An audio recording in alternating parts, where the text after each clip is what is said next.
Hi, this is Raghav Pandya and I welcome you to the phenomenal world of physics.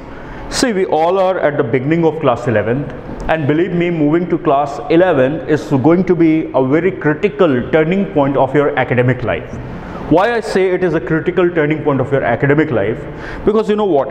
You are going to see lot of positive changes in the way you study, in the way you gain concepts, in the way you tackle problems, in the way you formulate mathematical equations, in the way you are going to apply mathematical equations. तो आप देखोगे एक तरीके से आप 11th-12th में देखोगे going to see lot of changes, और आप देखोगे the real meaning of science कि साइंस का मतलब क्या होता है। बेसिकली अगर क्लास 10th तक आप देखो तो 10th तक जो साइंस थी वो एक एलिमेंट्री लेवल पे थी, तो 11th-12th में आप रियली में देखोगे it is a very phenomenal, very beautiful subject. और रियली में ये मतलब it is not simply like you know just memorizing the formulae and plugging in the values. No, it extends much beyond that, and you will see the real essence of the subject science. Okay, so basically we are at a gateway to a very exciting journey.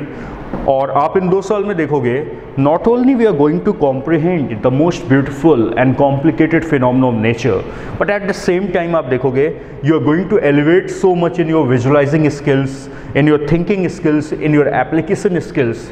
ठीक, तो you are going to see so many elevations and so many of your skills, and that is basically what is the essence of a science student. अगर एक science student की आप बात करो तो उसका सबसे मेन ट्रेड्स ये होते हैं कि उनमें ये सब एक एलिवेटेड फॉर्म में स्किल्स होती है। The skill to visualise, the skill to think, the skill to frame problems and analyze the situation in different manners. Okay, so these are the skills we are going to gain in the 2 years. Okay.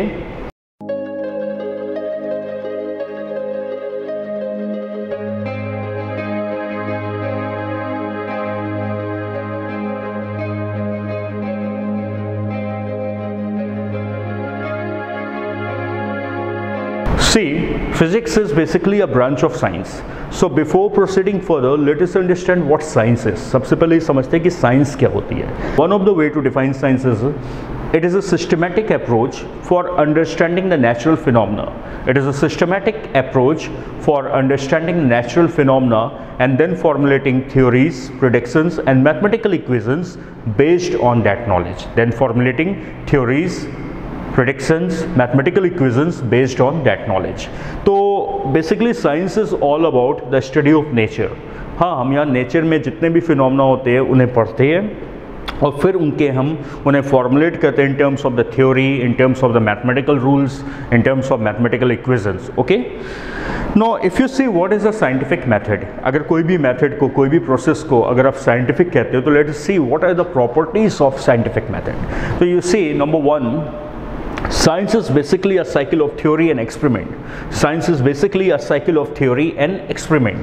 तो basically there are theories जो theories predict करती हैं कि अगर किसी given set of condition में आप कोई experiment करोगे तो उसका outcome क्या होगा. ठीक है, तो theories क्या predict करती हैं कि in a given set of condition if you perform any experiment, so what will be the outcome. Okay, तो science is basically a cycle of theory and experiment. Number 2, theories must predict and explain. Theories क्या करनी चाहिए, वो predict भी करनी चाहिए और explain भी करनी चाहिए. यानी थ्योरी हमें दोनों चीज़ें बताएंगी, what is happening and why is happening. What is happening and why is happening. Suppose you are throwing the ball upward. आपने एक बॉल लिया और आपने उसे कुछ इनिशियल स्पीड दी और वो ऊपर गई. Know after attaining a certain height, वो एक हाइट अटेन करने के बाद वापस नीचे आ जाएगी. ठीक है, तो this is what the prediction. Prediction क्या है कि after attaining a certain height it will come down. After attaining a certain height it will come down. तो ये क्या है, प्रेडिक्शन. अब दूसरा सवाल है एक्सप्लेनेशन, क्यों वो नीचे आ रही है. तो this is because of gravity. This is because of gravity. The earth is pulling it down.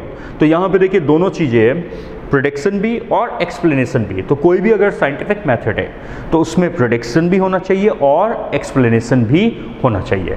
Number 3, it must be reproducible. No reproducible का मतलब क्या हुआ कि अगर सेम एक्सपेरिमेंट को सेम सेट ऑफ कंडीशन में कोई भी करे, सेम एक्सपेरिमेंट को सेम सेट ऑफ कंडीशंस में कोई भी करे, तो जो आउटकम आएगा वो सबके लिए सेम आना चाहिए, तभी उस मेथड को हम साइंटिफिक कह सकते हैं। जैसे मान लीजिए आपने बॉल को ऊपर फेंका विथ सम स्पीड और वो से एक पर्टिकुलर हाइट अटेन की, वो एक पर्टिकुलर हाइट अटेन की और उसके बाद वो नीचे आ गई। ठीक है, आपने बॉल को ऊपर फेंका विथ सम स्पीड और वो एक पर्टिकुलर हाइट अटेन करने के बाद नीचे आ गई। अब अगर मैं सेम प्लेस पे सेम स्पीड से बॉल को ऊपर फेंकता हूँ, सेम प्लेस पे सेम स्पीड से बॉल को ऊपर पे फेंकता हूँ, तो वो बॉल सेम हाइट अटेन करनी चाहिए, वो बॉल सेम हाइट अटेन करनी चाहिए जो आपके केस में की थी।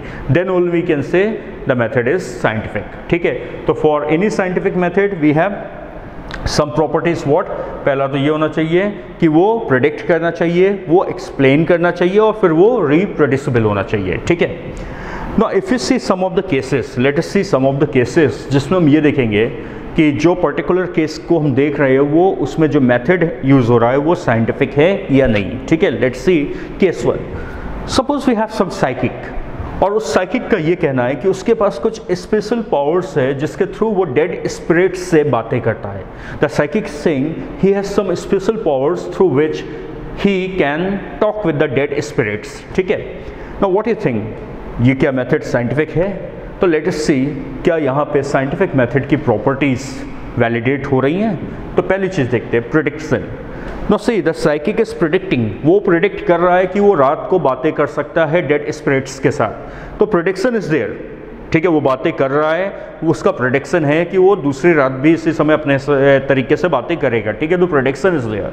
Number 2, explanation. No, the explanation is missing, there is no explanation, वो स्पिरिट्स कहाँ से आ रही हैं, the explanation is completely missing. Okay, the explanation is completely missing, तो explanation is not there. Number 3, reproducible. अब आप देखो, the method is also not reproducible. अब मान लीजिए मैं अपने घर में रात को उसी तरीके से डार्कनेस कर देता हूँ, अंधेरा कर देता हूँ, सेम टेम्परेचर कर देता हूँ, सेम ह्यूमिडिटी कर देता हूँ, और मैं चाहता हूँ कि मेरे सामने भी डेड स्पिरिट्स आए और मेरे सामने कोई भी नहीं आया। So the experiment is non reproducible. So you can say ये जो एक्सपेरिमेंट है साइकिक का, ये नॉन साइंटिफिक मेथड है, it can not be termed as a scientific method. Okay, now let's see the second case, that is acupressure. We all know what acupressure is.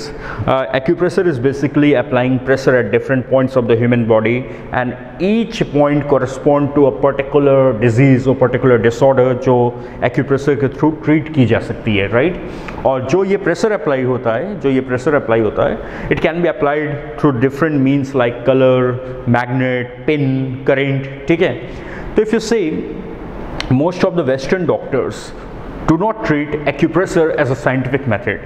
Most of the Western doctors do not treat acupressure as a scientific method because they say it lacks the explanation based on the theory of nervous system. उनका ये कहना है कि nervous system की जो theory है उसमें ये explanation नहीं बता पाता कि क्या कैसे वो changes आ रहे हैं। Maybe it is predictable, ये प्रिडिक्टेबल है कि ये पॉइंट इस डिसऑर्डर को कॉरस्पॉन्ड कर रहा है, तो यहाँ पे आप पिन लगाओगे तो it will bring a change. May be it is reproducible कि एक आदमी ट्रेनिंग ले लेता है और फिर वो उससे करता है, तो he can also bring the changes, but they say it lacks what, the explanation. ठीक है, तो जब भी आप किसी साइंटिफिक मेथड की बात करते हो, whenever we talk about any scientific method, उनमें 3 प्रॉपर्टी मेन होती है, prediction, explanation and reproducible.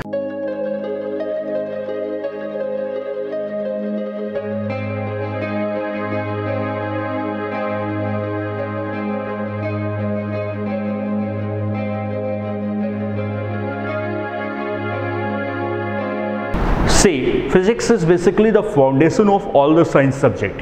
You can say it is a foundation upon which all other science subjects are erected. ठीक है, and if you want to define it, कि अगर हम physics को define करना चाहे तो you can say it is the use of the scientific method. It is the use of the scientific method to find the natural principles governing light and matter. It is the use of the scientific method to find the natural principles governing light and matter.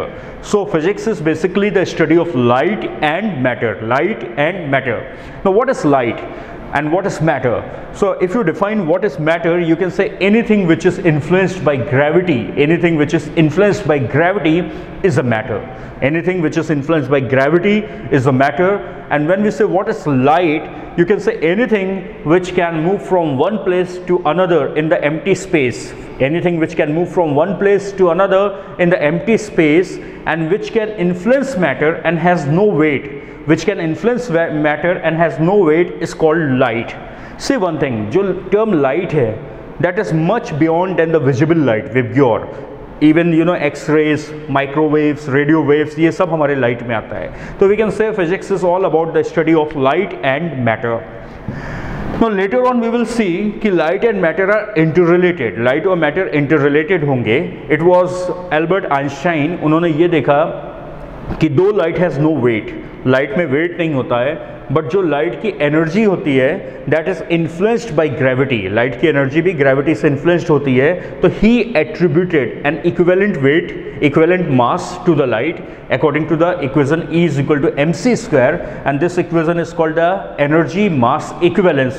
और ये एक ऐसी equation है which is the most famous equation of science, जो एक non science का student भी जानता है, is equal to mc square. तो आगे हम ये देखेंगे कि matter and light are interrelated by the equation E is equal to mc square. Okay, now let us see the different branches of physics. देखिए सबसे पहले हम देखेंगे क्लासिकल मैकेनिक्स. क्लासिकल मैकेनिक्स में we study the motion of the objects. We study the motion of the objects जिनकी size atomic level की size से काफ़ी ज़्यादा होगी and which will be moving at a speed much less than the speed of light. तो इस तरीके के ऑब्जेक्ट्स के मोशन आते हैं in the branch classical mechanics. Then will see the relativity. Now relativity deals with the objects moving at a speed close to the speed of light. जब objects की speed काफ़ी ज़्यादा हो जाती है तो वो ब्रांच कहलाती है relativity. Okay, then we have thermodynamics. Thermodynamics will study about heat, calorimetry, the transfer of heat, ये सब आता है thermodynamics में.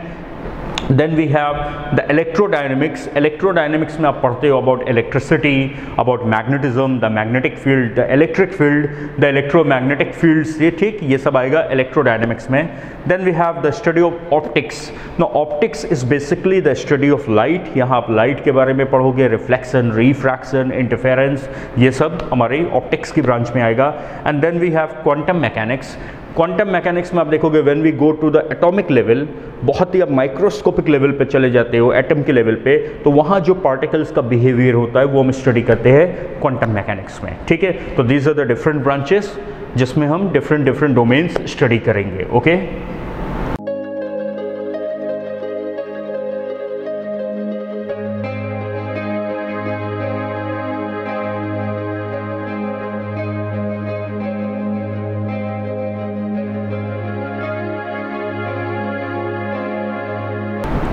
Now see, before beginning the journey, you must have a very clear sense of destination.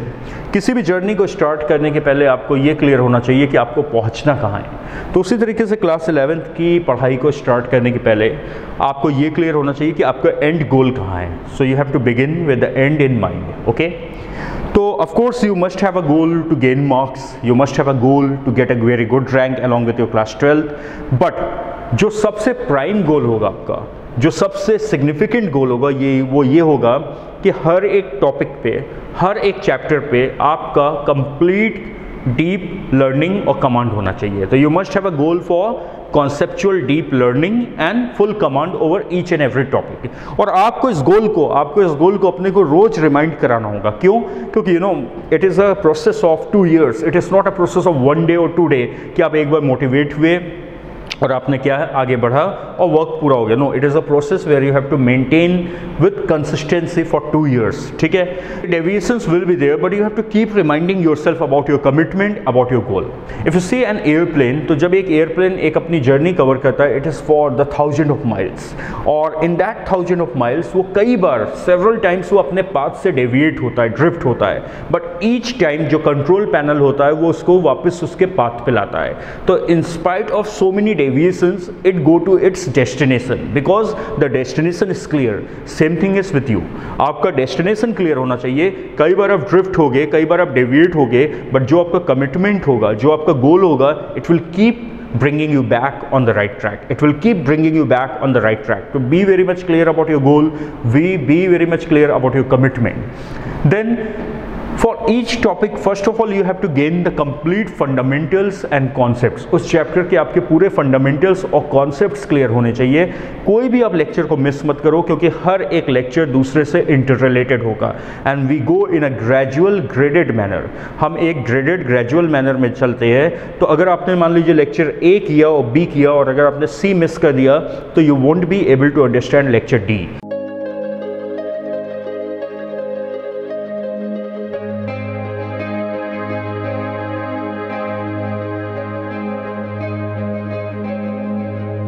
Now let us see what are the topics of class 11 physics. अगर आप class 11 के topics देखते हो तो वो कुछ इस तरीके से होंगे. जो पहला टॉपिक होगा, जो एलिमेंट्री टॉपिक है, वो है मेजरमेंट. ठीक है, यहाँ पे आप देखोगे we will have the topics like the measurement, the errors and the dimensional analysis. ठीक है, ये टॉपिक्स हमारे आएंगे मेजरमेंट में. उसके बाद हम देखेंगे द टॉपिक्स ऑफ वेक्टर्स, ऐसे फिजिकल क्वांटिटीज जिसमें मैग्नीट्यूड भी होगा और डायरेक्शन भी होगा. Then we will have the study of kinematics. Kinematics में बेसिकली आप देखोगे the motion of the particle. ठीक है, क्या उसकी वेलोसिटी होगी, क्या डिस्प्लेसमेंट होगा, कैसे हम इन्हें इंटरप्रेट करेंगे, ये सब आएगा काइनेमेटिक्स में. उसके बाद we will have dynamics, which will be studying about the cause of the motion, कि मोशन होता क्यों है. तो यहाँ हम देखेंगे topics like Newton's laws, collisions, work energy power, centre of mass. Then we will have thermodynamics. Thermodynamics will deal basically with the study of heat, calorimetry, transfer of heat. ठीक. And then we will have finally oscillations and waves, जिसमें आप पढ़ोगे the to and fro motion of the particle and the wave on the string and the sound wave and Doppler effect. ठीक है, तो ये आपके class 11 का structure है. Now apart from the structure of these topics, we will have a mathematical tool. अगर आप देखो कि अगर आपसे पूछा जाए what is the language of physics, physics की लैंग्वेज क्या है, तो वो है मैथमेटिक्स. तो हर जगह आपका मैथमेटिकल टूल्स अप्लाई होगा, like the calculus, integral, derivatives, coordinate, trigonometry, plotting the graph, curves. ठीक है, मैक्सिमा, मिनिमा. तो ये जितने भी मैथमेटिकल टूल्स हैं, जितने भी ये मैथमेटिकल स्किल्स होंगी, वो भी हम पूरा स्टार्टिंग से कवर करेंगे, राइट फ्रॉम द स्क्रैच. तो whether you are a bio student, whether you are a maths student, उससे कोई मैटर नहीं करता है. I will be covering everything in our lectures. जो मैथ की जितनी भी स्किल यूज़ होनी है, from the lowest skill to the highest skill, वो सब हम अपने लेक्चर्स में कवर करेंगे. ओके.